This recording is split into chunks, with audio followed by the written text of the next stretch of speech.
Iraku po shqyrton ndërtimin e një tubacioni të ri për në Turqi dhe Siri për të anashkaluar ngushticën e Hormuzit.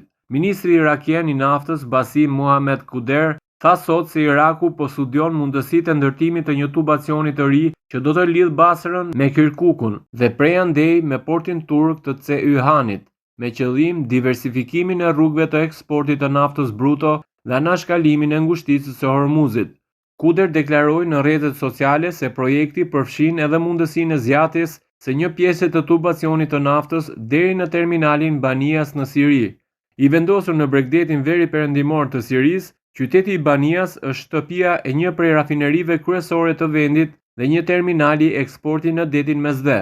Kuder shkroi se ministria e tij ka një vizion dhe strategji të qartë të bazuar në diversifikimin e rrugëve të eksportit të naftës në Irak dhe refuzimin për të mbështetur vetëm në ngushticën e Hormuzit.